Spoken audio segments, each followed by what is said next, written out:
Cuando se calma el bullicio de la ciudad y se van apagando las luces de la casa, se enciende la luz del entendimiento.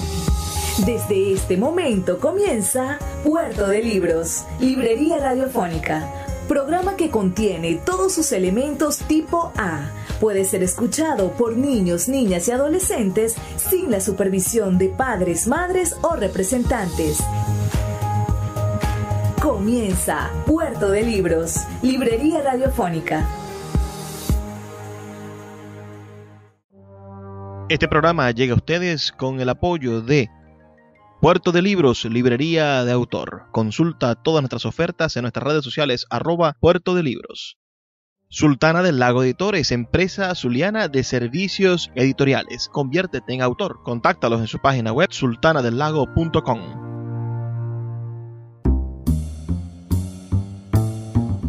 Bienvenidos a Puerto de Libros, Librería Radiofónica. Les habla Luis Peroso Cervantes, quien de lunes a viernes de 9 a 10 de la noche trae para ustedes este espacio a través de la Red Nacional de Emisoras Radio Fe y Alegría. 21 emisoras conectadas para llegar a sus hogares con libros, con ideas, con excusas para la lectura y bueno, con ese mensaje de todos los días de que la única manera de superar la crisis que vivimos es leyendo, formando criterio y teniendo la oportunidad de cultivar nuestras propias ideas.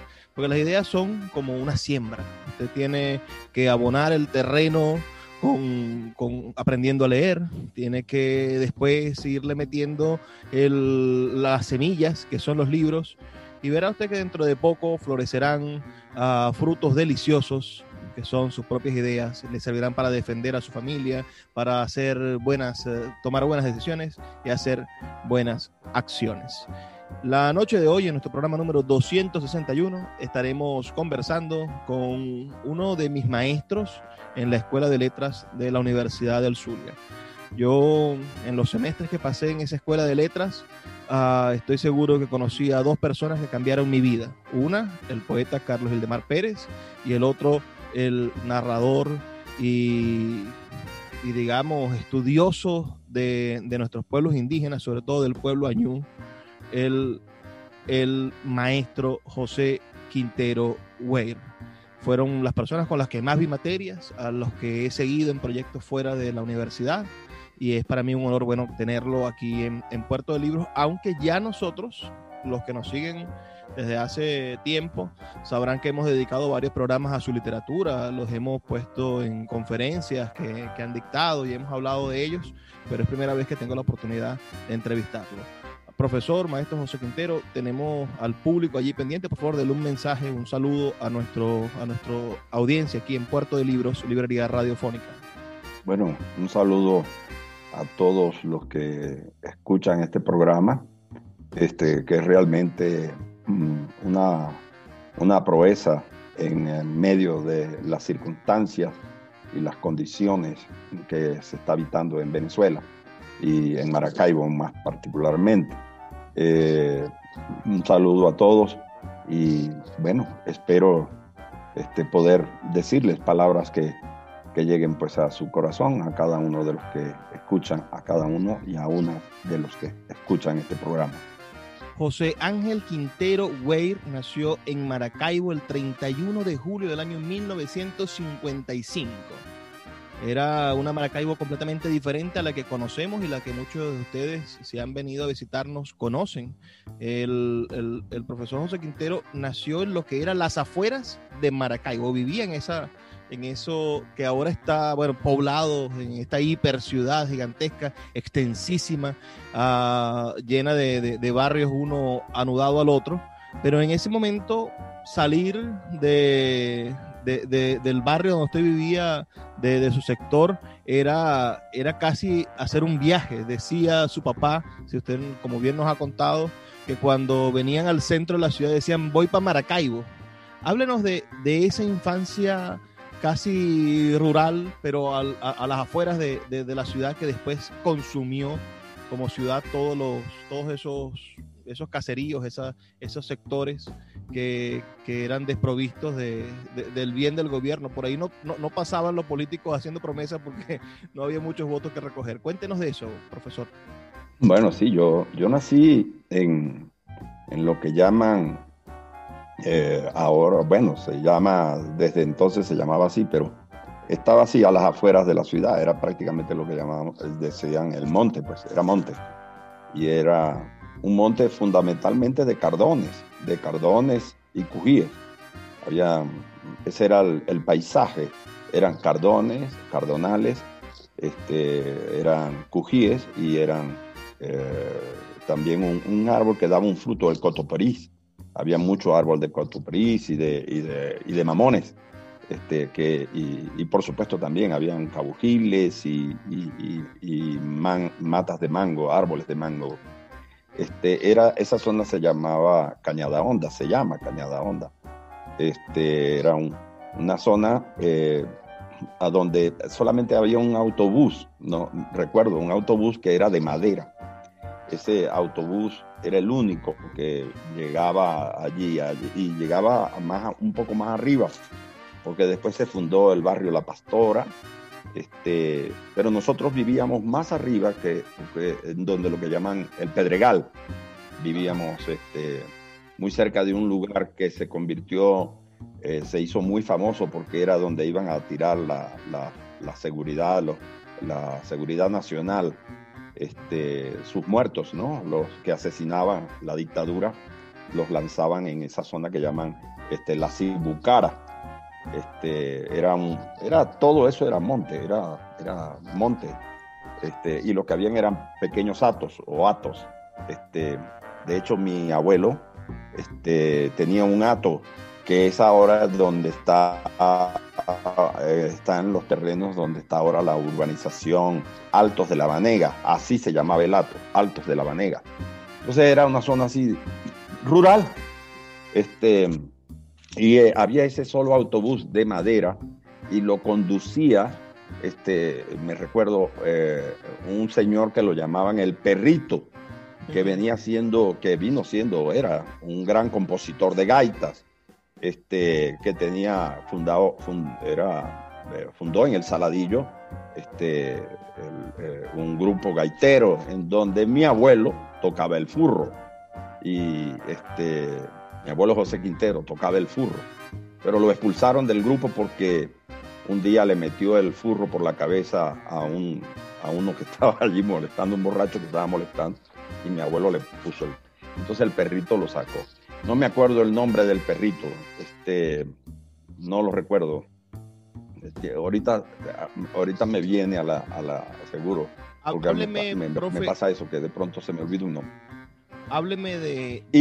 Pero decía que ese autobús era el único que llegaba hasta allá y bajaba hasta Maracaibo, pues llegaba hasta la redoma del Puente España, que así se llamaba y que así era una redoma, hasta donde llegaba ese autobús.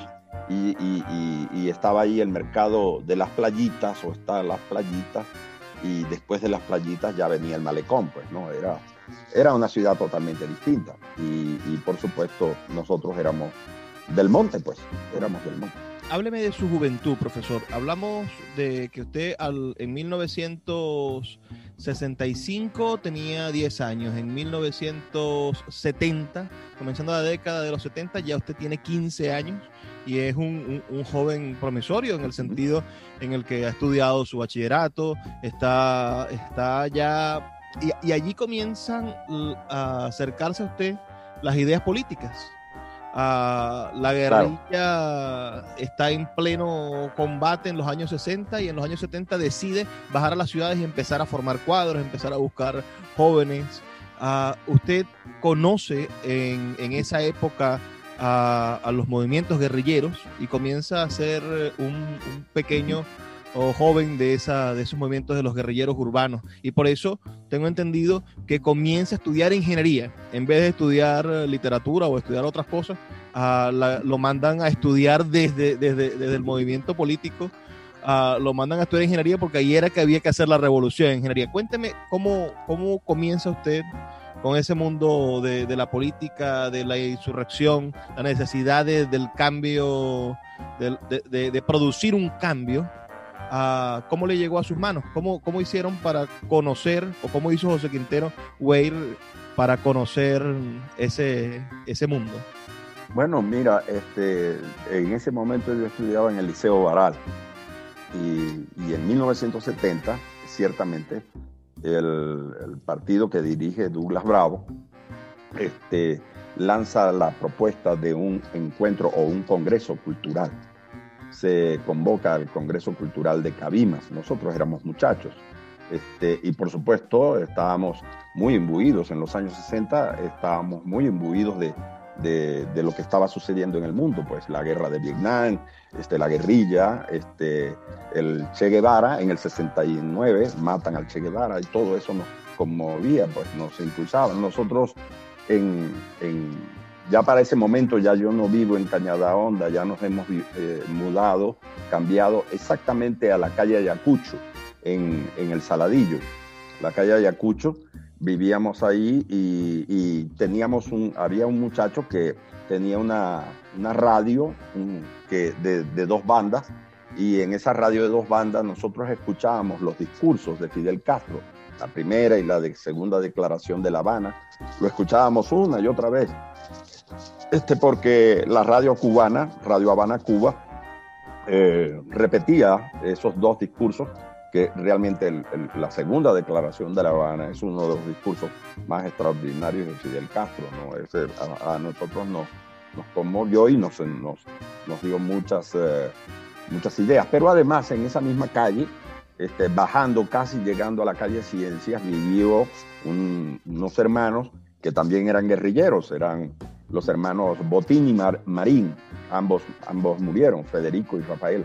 Y ellos, por supuesto, nos decían cosas, conversábamos, en fin, pues, ¿no? Estos Botín y Marín hicieron 2 operaciones bien impactantes en Venezuela, ¿no? Primero, ellos fueron los que secuestraron a las hijas de Renio Tolina, el locutor de televisión, y posteriormente secuestraron un avión y se lo llevaron para Cuba. Todo eso nos conmovía y todo eso nos movía. Pero en el 70...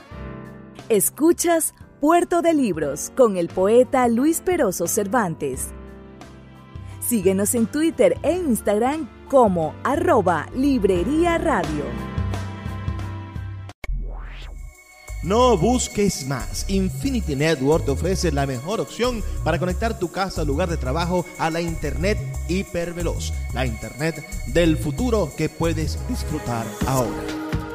Desde $25 mensuales podrás disfrutar de 50 megas por segundo para que navegues a la ultra velocidad. Somos Infinity Network. Síguenos en las redes sociales @mifibraoptica o en nuestra página web www.mifibraoptica.com.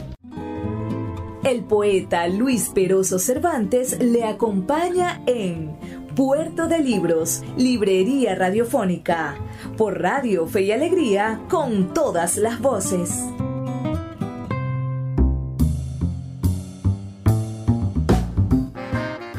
En el 70 se convoca al Congreso Cultural de Cabimas contra la dependencia y el neocolonialismo. En ese encuentro, mira, allí estuvo presente Eduardo Galeano, por ejemplo, que después publica el libro de Las Venas Abiertas de América Latina, y hay un capítulo de ese libro que se llama Cabimas Amuro. Y Cabimas Amuro realmente fue una obra de teatro que escribió César Rengifo y que se mostró en ese evento, y que por supuesto de allí tomó Galeano ese título para una parte del libro de Las Venas Abiertas de América Latina. Pero también estuvo Regis Debray.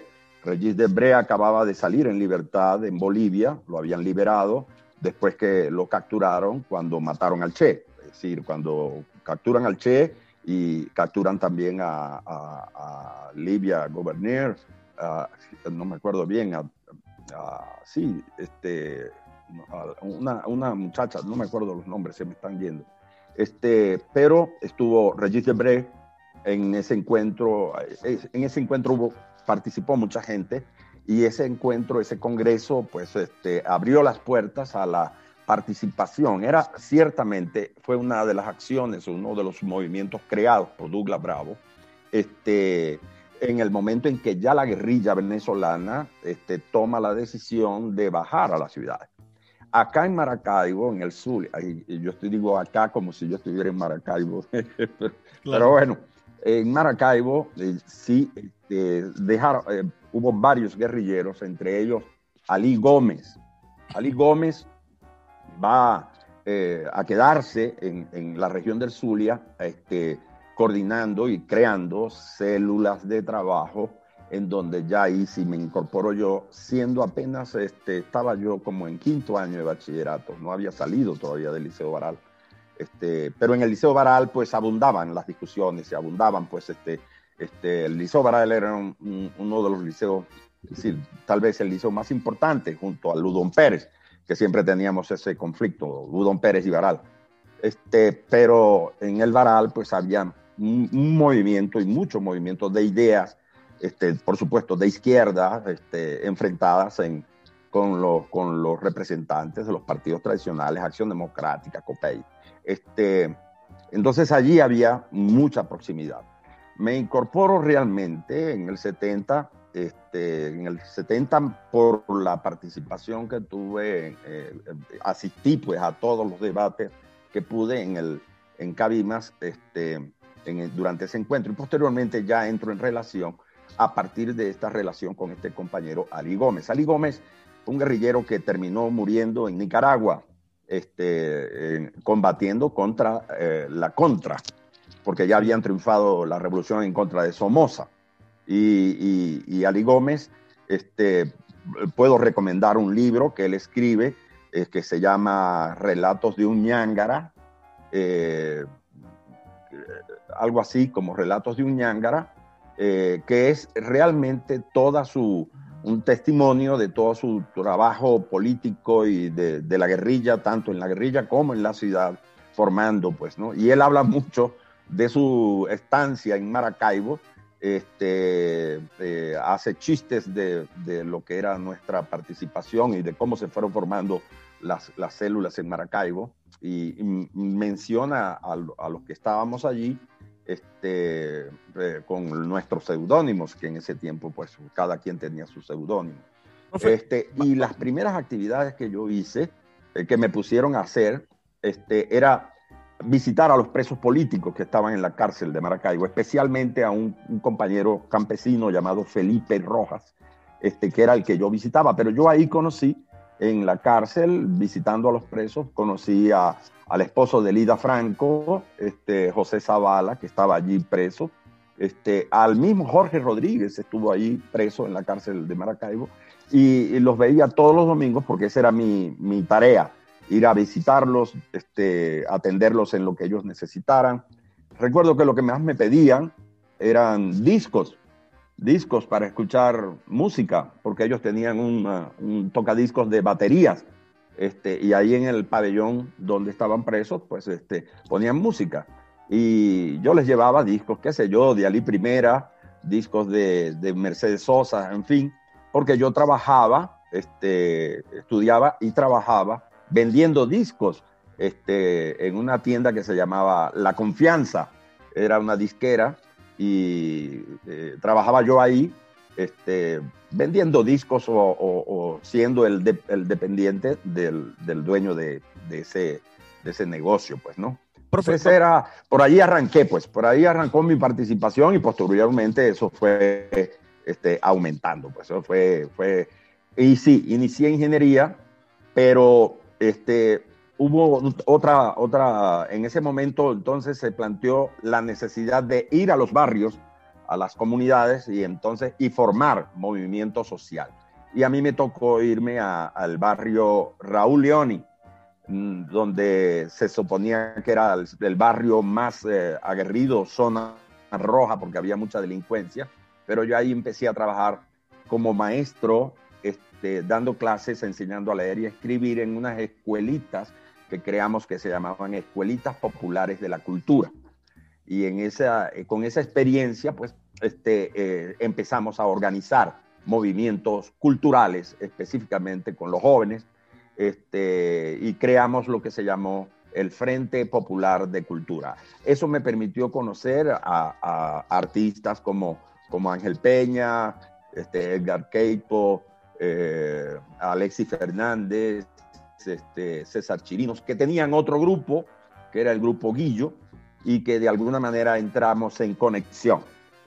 Los que trabajamos en el movimiento social, político, pero que a través de la creación de grupos culturales, y ellos que tenían un movimiento artístico, cultural, más en la ciudad, pues, más en la zona pues, universitaria, etcétera, ¿no? Eso fue más o menos así, rápidamente te puedo contar eso, ¿no? Bueno, profe, voy a hacer una breve pausa. Son solamente 2 minutos para escuchar los mensajes de Fe y Alegría, pero ya regresamos con más de Puerto de Libros, Librería Radiofónica. Puerto de Libros, Librería Radiofónica, tu canal diario para encontrar nuevos libros. Con el poeta Luis Peroso Cervantes. Síguenos en @Librería Radio. Sin publicidad, tu marca o negocio está en desventaja frente a miles de emprendedores que sí hacen uso de los medios para dar a conocer sus productos. Puerto de Libros, Librería Radiofónica, te ofrece el mejor paquete publicitario para tu empresa. Un anuncio mid-roll en mitad de programa de 30 segundos, menciones en Twitter e Instagram, emisiones diarias en las 21 emisoras de la Red Nacional de Emisoras Radio Fe y Alegría, más la presencia en 25 plataformas de podcast a nivel mundial. Además, colgamos un anuncio permanente en nuestra página web. Únete a nuestro selecto grupo de patrocinantes y garantiza que tu marca o negocio tenga presencia diaria y constante ante miles de personas. Invierte en publicidad en radio con Puerto de Libros, Librería Radiofónica. Consulta nuestras tarifas al 0424-672-3597. 0424-672-3597. Sultana del Lago Editores es una empresa zuliana de servicios editoriales. Nuestro catálogo tiene más de 100 títulos de autores nacionales e internacionales. Además, somos la única editorial que presta servicios de impresión bajo demanda en Maracaibo. No necesitas invertir en grandes tirajes. Tus lectores pedirán tu libro, nosotros lo imprimiremos y tú obtendrás regalías. Por ello, también editamos internacionalmente en Amazon y Google Play Books. Conoce más en nuestra nueva página web www.sultanadelago.com o siguiéndonos en Instagram como @sultanadelago. Deja de intentar adivinar la clave del Wi-Fi de tu vecino. Por más que quieras meterte en la Matrix y adivinar su contraseña por arte de magia, él podrá cambiarla siempre. Lo que debes hacer es contratar nuestro servicio de internet por fibra óptica para que tengas la más alta velocidad de internet del mundo y seas la envidia de tus vecinos. Queremos darle a tu familia la oportunidad de conectarse con la internet más rápida del mundo. Somos Infinity Network. Síguenos @mifibraoptica o en nuestra página web www.mifibraoptica.com. Regresa a Puerto de Libros, a Maracaibo y a toda Venezuela a través de su página web puertodelibros.com.be en el centro comercial Gran Bazar de Maracaibo. Libros de todas las áreas del conocimiento dispuestos para que puedas adquirirlos a bajos precios. Consulta sus redes sociales @Puerto de Libros en Twitter, Instagram y Facebook y acompáñanos en esta aventura por el universo mágico de los libros.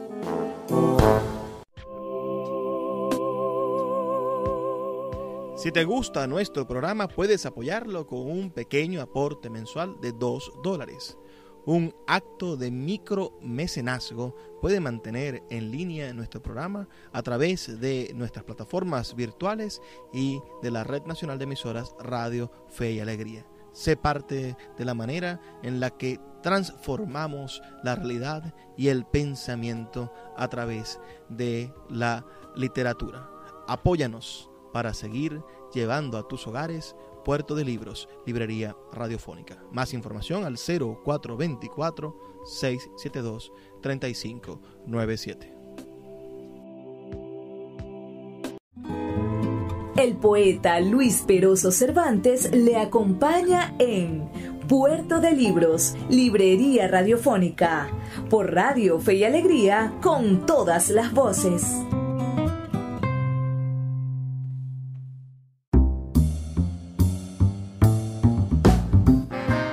Seguimos en Puerto de Libros, Librería Radiofónica. Estamos con el profesor universitario José Ángel Quintero Weir, quien además ha sido un gerente cultural de nuestra ciudad, no solamente desde la parte oficial, cuando le tocó ser secretario de Cultura, sino de la verdadera gerencia, que es ese trabajo de uñas, de estar en la comunidad, de rescatar y de transformar desde espacios independientes, desde espacios autónomos, y esa palabra es muy importante para hablar de José Quintero Weir, desde espacios autónomos, bueno, generar cambios.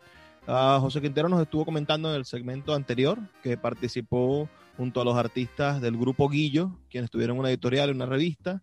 Después ese Grupo Guillo se transformó brevemente en el Taller de Telémaco, un poco más político, y finalmente en los años 80 casi el mismo grupo de personas, pero más grande, generaron el movimiento de los poderes creadores del pueblo Aquiles Nazoa, donde también estuvo el maestro José Quintero Weir llevando a las comunidades, bueno, la esperanza y al mismo tiempo la idea de la transformación del ser humano desde la cultura y desde la política.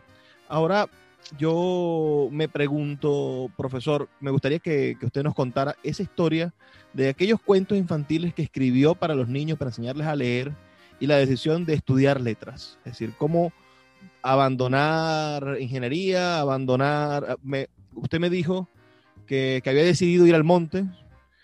Cuéntenos ese momento. ¿Cuándo José Quintero Weir dice, bueno, voy a aprovechar estos textos que están aquí y me voy a hacer licenciado en letras? Bueno, mira, lo de escribir, yo no tenía pensado ser escritor, de verdad, nunca me lo planteé. Si me preguntaban de niño qué vas a hacer cuando seas grande, pues yo lo que menos dije fue escritor, o escribir cuentos y novelas, ¿no? Eso surge precisamente como parte del proceso que iniciamos en ese tiempo, en los años 70, de meternos en las comunidades pobres de las ciudades para formar movimiento social. Y digamos, la estrategia que yo apliqué era la de las escuelitas, ¿no? Porque generalmente las mamás salían a trabajar, los niños que no tenían escuela, quedaban así como decimos realengos. Entonces yo planteé que yo podía atender a los niños, enseñarlos a leer y escribir, y las madres me los enviaban y me pagaban $1 a la semana. Cada una de ellas me pagaba $1 a la semana. Y esa escuelita creció de tal manera que llegué a tener muchos alumnos, pero no teníamos libros para la lectura. Entonces, yo empecé a escribir unos cuentos que posteriormente los reuní en un librito que lo hizo Edgar Cayce. Él fue el que lo diseñó y lo imprimió, y que se llamó Maleconeros. Ese fue el primer librito que yo escribí, que lo escribí solamente para que los niños leyeran. No lo escribí con la intención ni siquiera de publicarlo. Cuando los imprimíamos en bateas, en bastidores, con stencil, y hacíamos la cantidad de cuentecitos que se necesitaban para que los niños leyeran. O sea que son libros serigrafiados. Luego vino Keipo y Sí, los serigrafiábamos ahí con los mismos niños, y los reproducíamos para que ellos leyeran. Pero luego Edgar Cayce fue el que agarró los cuentos con unos dibujos que hizo un niño que se llamaba Víctor Martos. Ese sí no se me olvida. Víctor Martos se hizo los dibujos, las ilustraciones, un niño, y Cayce los montó y los armó como un librito editado por el Frente Popular de Cultura, y ese fue el primer librito que yo publiqué, pero que no fue elaborado o creado con esa intencionalidad, pues, ¿no? Luego, más adelante, yo seguí escribiendo, pues entonces me dio por seguir escribiendo, y escribí un cuento. Ya para ese momento ya yo me he casado con Marisela. Estamos viviendo en el barrio Nueva Independencia, en un rancho de tablas, que vivíamos allí y pensábamos empezar a construir una casita, pues. Entonces, yo trabajaba, en ese momento era de obrero en una empresa que se llamaba Unite. Era una suplidora de la industria petrolera, de válvulas de industrias petroleras. Yo ahí era obrero.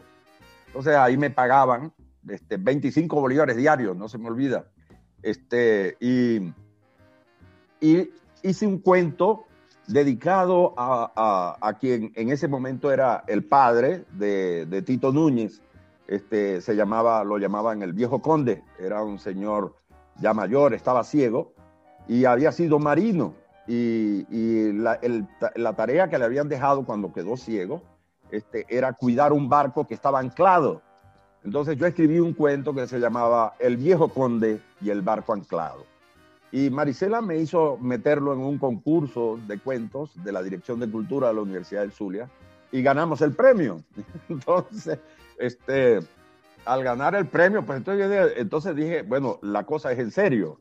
Yo quiero contarle a nuestra audiencia, quiero detenerlo, profe, para contarle a nuestra audiencia ese amor prodigioso que tiene usted con su esposa.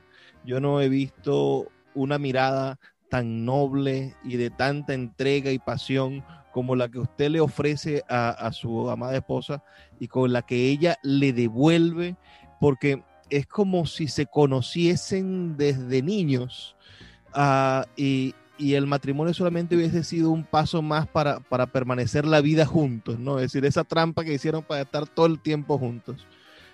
Yo siempre lo celebro y me alegra muchísimo cada vez que los he visto juntos y espero que muy pronto vuelvan otra vez a estar juntos. Puede ser que ahorita por la pandemia han estado separados casi un año. Y está en su novela. Un año completo. Hay una novela suya que a mí me encanta, Bandido, donde el protagonista es un niño, ¿no? Uh-huh. Y este niño está enamorado de una muchachita, y yo cada vez que veo la manera en la que el niño está enamorado de la muchachita, yo digo, este es el amor de José Quintero con su esposa Marisela. Profe. Bueno, sí, con Marisela ya vamos para el medio siglo. Profe, cuéntenos entonces cómo decide estudiar letras. Bueno, en ese tiempo también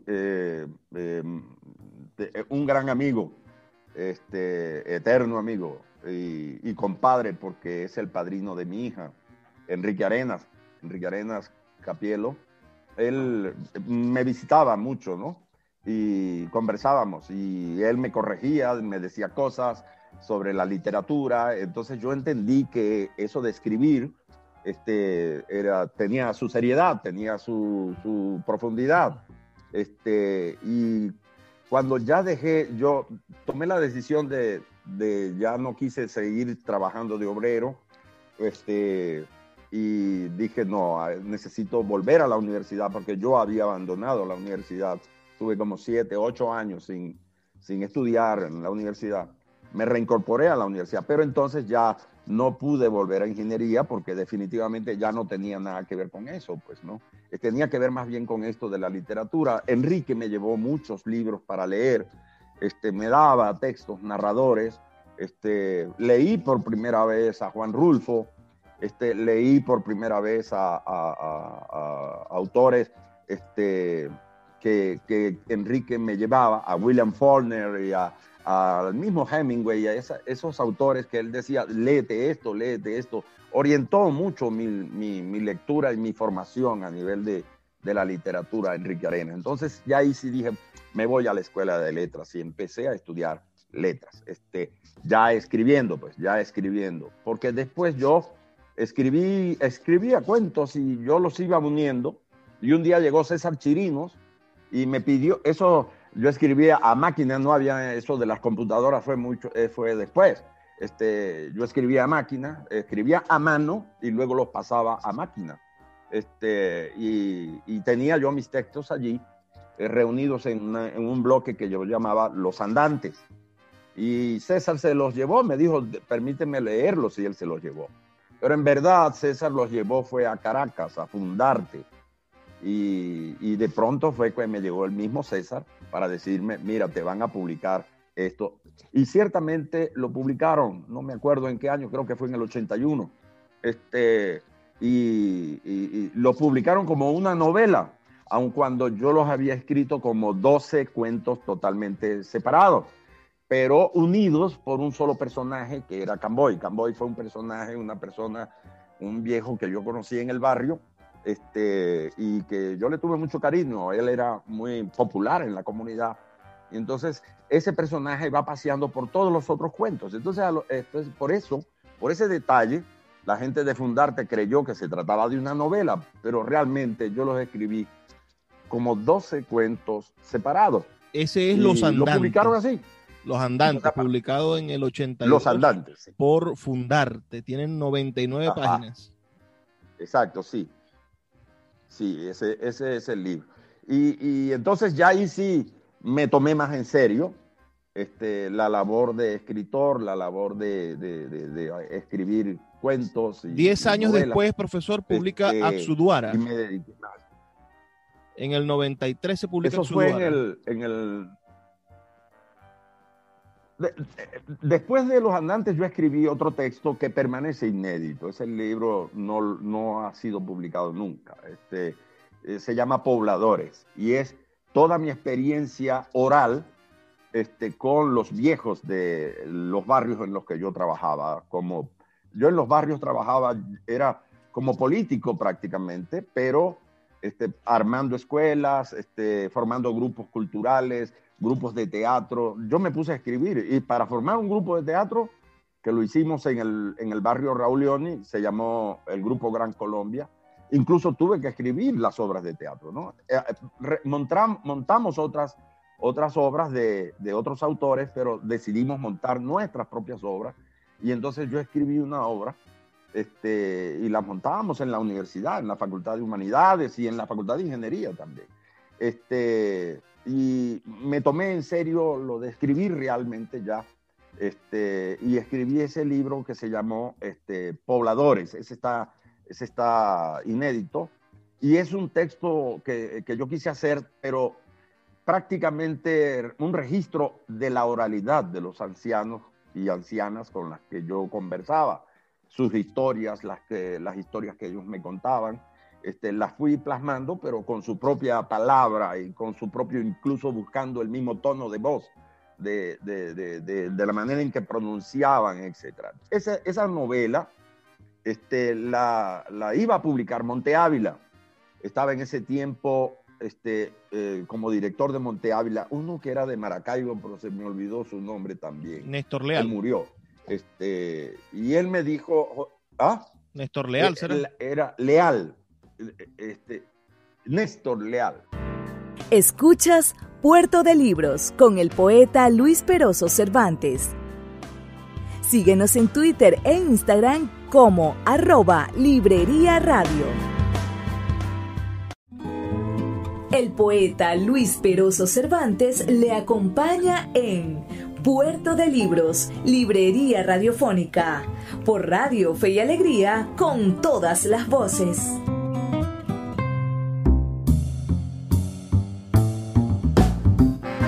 Néstor Leal, así era. Y Néstor Leal me dijo, mira, José, lo vamos a publicar, pero lo vamos a publicar como un texto de antropología. Y yo le dije, no, eso no es un texto de antropología, eso es una novela. Y entonces yo no acepté eso, y por eso ese libro nunca salió, porque habíamos hasta firmado el papel de contrato de Monte Ávila, lo que uno firma cuando le van a publicar algo. Entonces yo no quise, porque yo dije, eso no es yo no soy antropólogo, yo no hice eso como antropólogo. Yo lo hice porque lo que quiero es respetar la oralidad del pueblo con el que estoy hablando, el que está narrando la historia.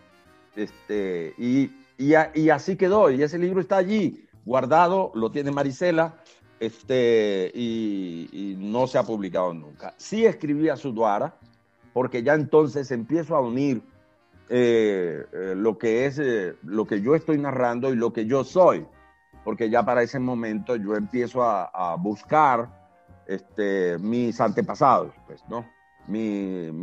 La gente, pues, mis abuelas y mis tatarabuelas, en fin, es cuando empiezo porque de eso me percato cuando en una reunión, en un encuentro que se tuvo, estuvo presente el maestro Esteban Emilio Mosongi, y el maestro Esteban Emilio Mosongi pues me señala pues que definitivamente por las relaciones que tengo, definitivamente yo debería volver a buscar esos antepasados que eran Wayuu y Añú.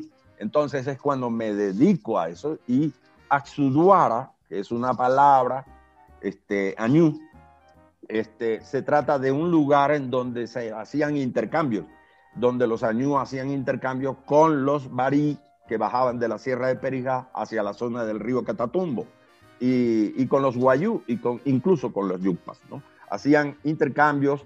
Ese era un lugar, ahí no habitaba nadie, solamente se llegaba se levantaban los ranchos en el momento en que se iban a hacer los intercambios. Entonces, Axuduara es un lugar de confluencia, pero inexistente. Es decir, existía solamente en el momento en que se producía el encuentro, la convivencia. Entonces, yo descubro que yo soy un Axuduara en cuanto a que soy un lugar de convivencia. En mi cuerpo y mi memoria se convierte en un lugar de convivencia de unos antepasados y unas gentes que son las que estoy conociendo, unos ancianos con los que estoy trabajando, tanto en los barrios como en la comunidad de la Laguna de Sinamaica, con la que me entro más en relación y empiezo a descubrir quién soy.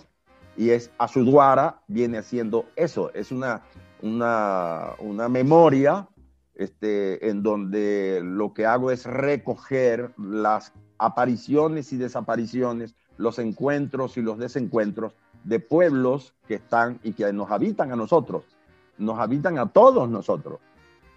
Como diría o como dijo alguna vez ese sí, un antropólogo brasileño, Darcy Ribeiro, todos somos indios, excepto aquellos que dicen que no son.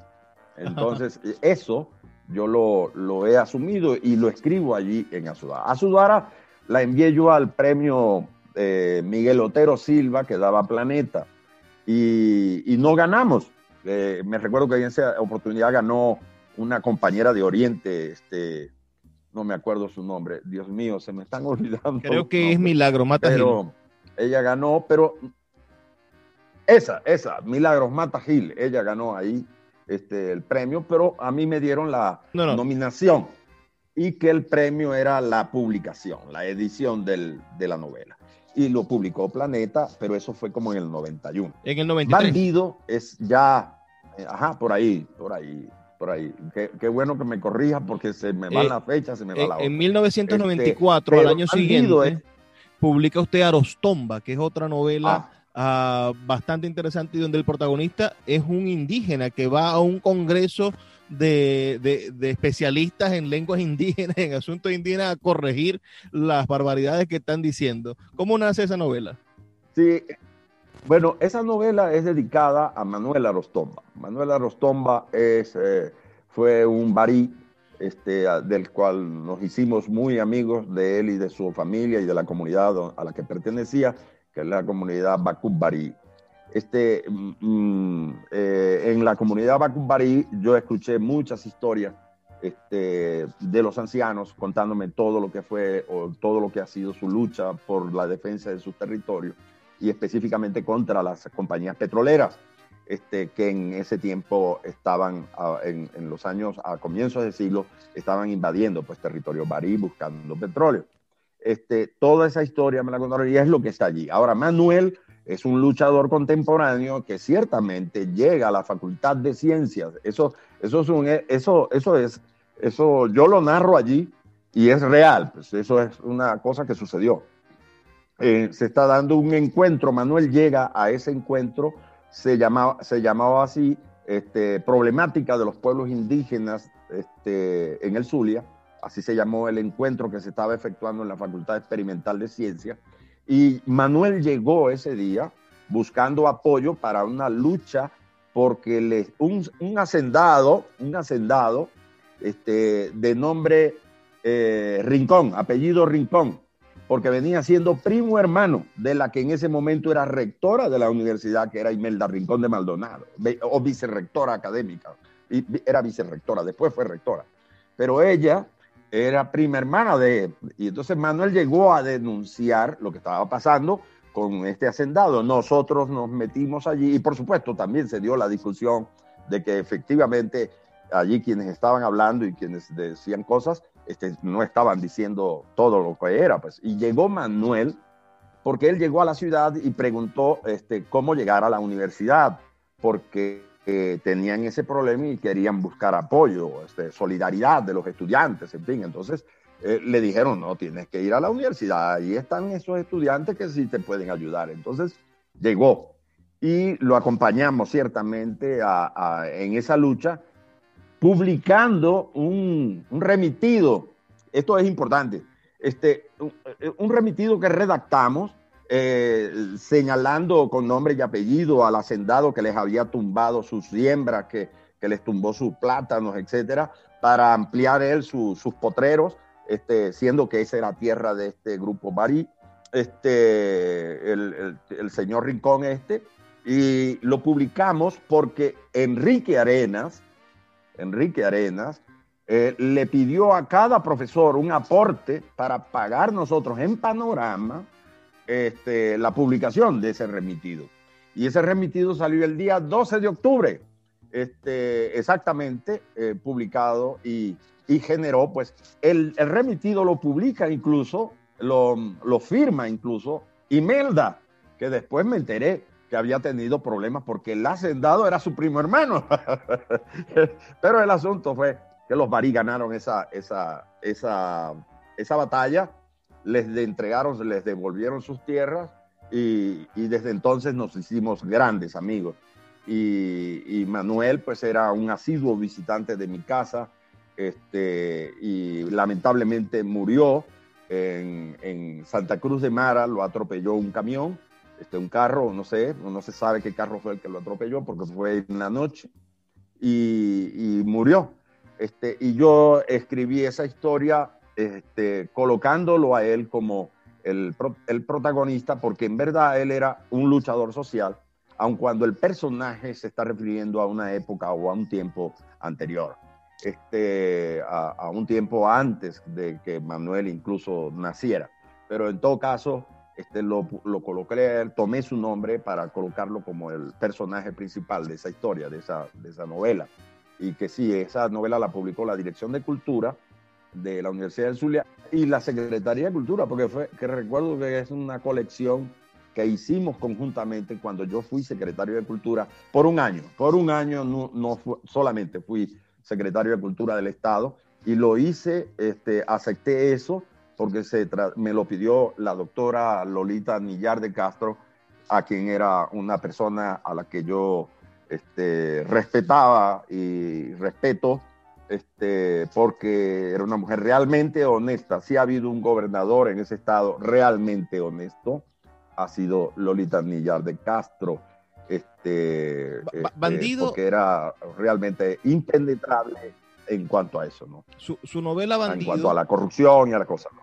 Por eso yo acepté eso, ¿no? Su novela Bandido, que la narra un niño, es una novela también donde está presente el mundo de los indígenas, pero en este caso son como una especie de descendientes de los añú que han perdido parte de su espacio indígena por sumarse a la sociedad, pero esta sociedad los mantiene viviendo a las afueras de la sociedad, y todo esto se ve a través de los ojos de un niño. ¿Por qué escribe Bandido? ¿Qué hay detrás de esa hermosa novela que, por cierto, nos deja con el corazón roto al final? Muchas personas creo que la gente debería leerlo porque es una pieza llena de ternura, pero al mismo tiempo llena de una realidad social profunda. Bueno, es que al momento en que los indígenas, particularmente los guayú, empiezan a perder pues, el control sobre su territorio, se van adaptando y resolviendo su problemática a partir del contrabando. El contrabando, que por cierto no lo inventaron los guayúes, el contrabando lo inventaron los mismos comerciantes de tiempos de la colonia, que comerciaban ilegalmente en contra del rey de España con ingleses, holandeses, franceses, etc. Y por supuesto lo hacían a través del territorio guayú, pues, ¿no? De tal manera que la historia del contrabando, esa es otra historia, pero en este caso, sí, son lugares, es un barrio, es una comunidad a las afueras de la ciudad, fundamentalmente habitada por guayús y por ayús también, porque también salía mucho contrabando por el río Limón, que está viviendo allí, el niño ve su historia y lo que ve y vive es su relación con los contrabandistas, con los bandidos, pues, que eran perseguidos, por supuesto, por la policía, la Guardia Nacional, etcétera, ¿no? Entonces él está viviendo esa realidad y él aspira a ser bandido, porque hay un personaje que por cierto, yo no sé si estará vivo, yo creo que debe haber muerto, pero porque la última vez que lo vi, lo habían hecho preso, pasando de contrabando en San Cristóbal, de Cúcuta a San Cristóbal, y ya tenía 77 años en ese momento que lo vi publicado, se llamaba Simón Ferrer, era cierto, ese personaje es verdadero, y Simón siempre nos hablaba que habían unos bandidos que eran bandidos malos, pues, bandidos, y habían unos bandidos buenos, y entre esos bandidos buenos estaba él, pues, ¿no? Y era cierto, él era cuatrero, él era vigeo, él hizo de todo. Yo me acuerdo que uno de los detalles de la novedad es que él nos llevaba a pasear en un camión, que por cierto era robado, hacia el monte de Laberinto, en Laberinto, pero era porque él iba a las granjas a robar cochinos. Pero cuando llegaba a la comunidad con el cochino robado, cualquiera le podía llegar. Oye, Simón, no tengo carne para comer hoy, no tengo salado, dice la gente en Maracaibo. No tengo salado para hoy, coño. Entonces él venía y decía, bueno, le daba un pedazo de cochino, le decía, y Simón, no tengo para pagarte. Y dice, no te preocupes, que ese cochino tampoco era mío, no me pagues nada. Entonces, era un hombre así, pues, ¿no? Nos enseñaba que no peleáramos entre nosotros, sino que teníamos que pelear contra la policía, que eran los que perseguían a la gente, en fin. Esa era una vida allí realmente ajena, al margen de la ciudad y del país. Y es lo que trato de retratar allí. El momento final es cuando nos vamos a mudar, que realmente nos mudamos hacia el Saladillo, hacia el centro de la ciudad, hacia Maracaibo, pues. Nos mudamos realmente a la ciudad. Entonces, es el momento en que yo en verdad no me quería ir de allí. Y el personaje no se quiere ir de allí, pero se tiene que ir, pues, ¿no? Porque a fin de cuentas es un niño. Y bueno, se vive ahí. Esa novela la escribo. La tuve en mente todo el tiempo, mucho tiempo. Y la escribí exactamente después que salí yo de la Secretaría de Cultura. Realmente eso fue para mí, porque mi estancia en la Secretaría de Cultura, aun cuando hicimos muchas cosas, no fue muy agradable, pues, ¿no? Y no lo volvería a hacer nunca. Pero al mismo tiempo hicimos cosas. Y una manera de hacer catarsis mía, después que salí yo de ese cargo, fue precisamente escribir esa novela. Y la escribí, te puedo decir que la escribí en una semana, pues. En una semana escribí todo. Y lo escribí a mano. En mi casa reposan todos los cuadernos y libretas en donde yo escribo. Aquí ando en México y ya llené tres cuadernos de puro escrito, porque escribo a mano. Vamos a hacer una pausa, profe. Pasó.